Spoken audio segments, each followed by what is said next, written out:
visions through my dreams, seeing myself swimming in the universe.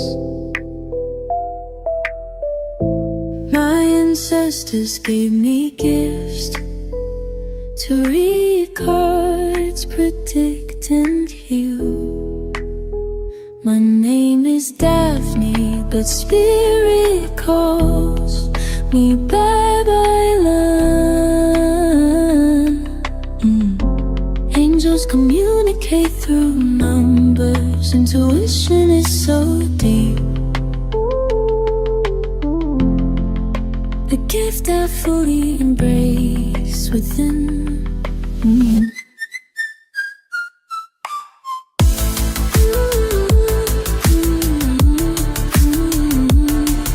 Hello Leo, welcome po sa inyong reading. So this is for April the 22nd to April the 30th reading. Para po sa mga bago, don't forget to click the subscribe button, smash the like button, comment below kung kayo po'y nakaka-resonate, and hit a Zing notification bell.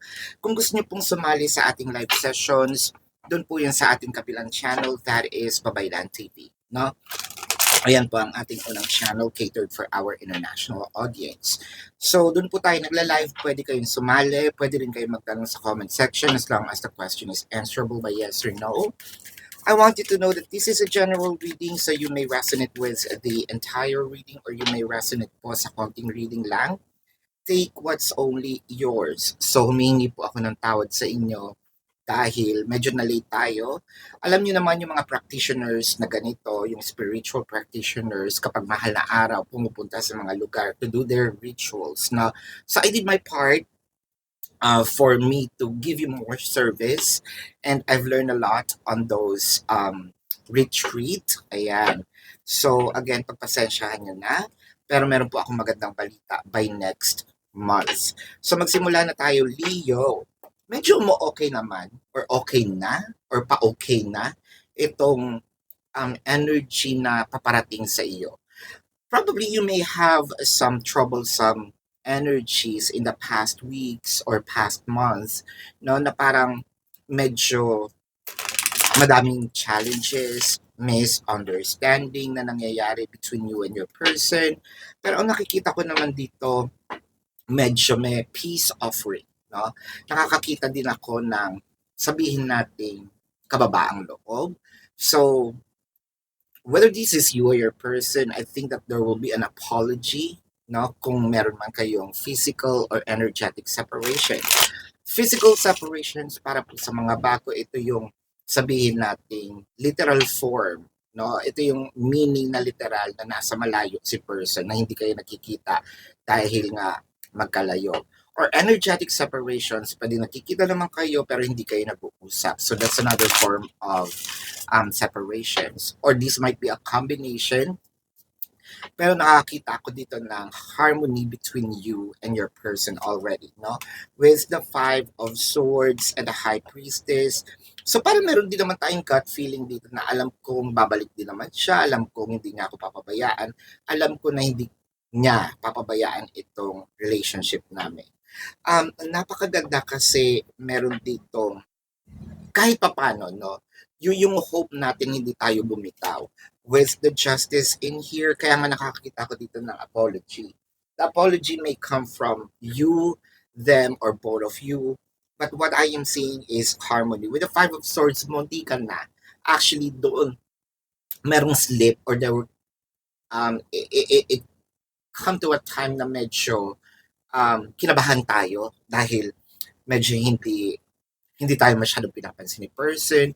For a few numbers of you, baka nawalan tayo ng communication with our person. With the Ace of Cups and the Devil card, sabihin natin, this might be a bugso of the damning, no? Dahil kasi galit. Hindi ko pinansin, hindi ako sumagot, hindi ako nag-response. That was intentional. And I feel like mas mabuti ng ganon kesa pinatulan or nagsabi, no, or sinagot while the emotion is heightened. Parang feeling ko because of the Devil card in here, no, parang a blessing in disguise kasi parang feeling ko kung nagkaroon ng conversation that time, baka mas magulo ang sitwasyon ngayon, mas hindi kayo mas magpapoprolong, no, yung agony of waiting. Um, Napakaganda with this justice card na parang sinasabi, tigilan na natin ang away, no? Let's move forward and learn from it. With the Ten of Swords, the Knight of Wands, and the Hierophant. Um, Meron ditong isa sa inyo na parang at one moment in time, sinabi niya na ayoko na, no? Um, Almost as if binitawan, no? Binitawan na itong relationship.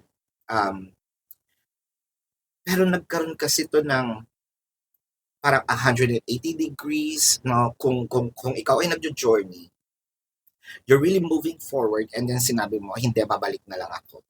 Have you been in that situation? Aalis ka na lang, no? Naka-empake ka na or nakalakad ka na, nakasakay ka na papalayo, and then all of a sudden, no, tinatamad ako, I need to go back.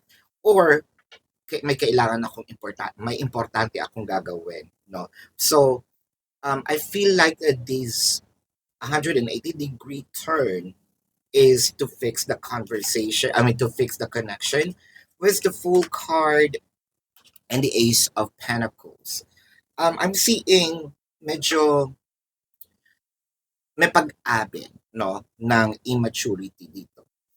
I don't want to say petty yung nagiging challenges or yung pag-aaway ninyo. Pero kasi nakikita kong sadyang pinapalaki. Chances are, no, both of you don't want to make patalo, no? Ako yung tama, so I'm rubbing it in your face na ito dapat ang mangyari, no? So, nakakakita ko dito na this situation happened for the both of you to learn something, no? I feel like there might be some age gap between you and your person. It's not necessarily mean na may December love affair, pwedeng konti lang. But if we're not talking about the numbers, we might be talking about yun nga, maturity, no? May mga batang mature, meron namang mga may edad na isip bata pa din, no? But I'm seeing progress, no? Dito sa nangyayari with the World card, the Two of Pentacles, and the Eight of Wands. Someone is going to reach out. I feel like this reaching out should happen way back Holy Week. Yung iba sa inyo nakapag-reach out na or nag-reach out na siya, naputol lang yung conversation. But I feel like this week, ito yung magkakaroon ng fluidity, no? Yung conversations. Magkakaroon dito ng part na sabihin natin magdadire-diretso uli ang conversation. By that time siguro, with the Two of Pentacles, medyo may konting galit pa, may konting inis pa, with the Four of Pentacles and the Page of Swords. So parang sinabi dito ni person na hindi ko kayang itapon, no? Itong relationship na to. Ayoko magsimula uli doon sa part na anong pangalan mo, anong favorite color mo, no? I feel like mas pinapahalagahan niya ngayon. So I feel na mas nakita nito ni person yung importansya ng nandyan ka sa tabi niya. Nagkaroon ng nakita niya yung importansya ng relationship per se, itong connection. And I feel like with the Page of Swords, magkakaroon kayo ng agreement, no, nito ni person na parang ito yung gagawin natin para for us to progress, no? Pasensya na po, alam niyo naman, maingay sa labas, no? Kung kailan tayo magre-record, nakakita ko, sumilip ako, kala ko mamaya pa yan. So, meron politicians na nag-speech sa labas. I know, it should be soundproof, pero sobrang lakas kasi ng kanilang sound system. So, pagpasensyahan yun na. Total election naman. Let's check or get some message from the universe. This is for Leo, April 22nd to the 30th. The Five of Wands, the Eight of Pentacles, the Star. I feel like hindi naman natatapos ang there's no perfect relationship, no? Hindi natatapos dito ang challenges ng relationship ninyo, especially with this kind of attitude na merong sabihin natin immaturity, merong ayaw magpatalo. Sometimes with the devil card, probably may bisyo, no? Or control freak, no?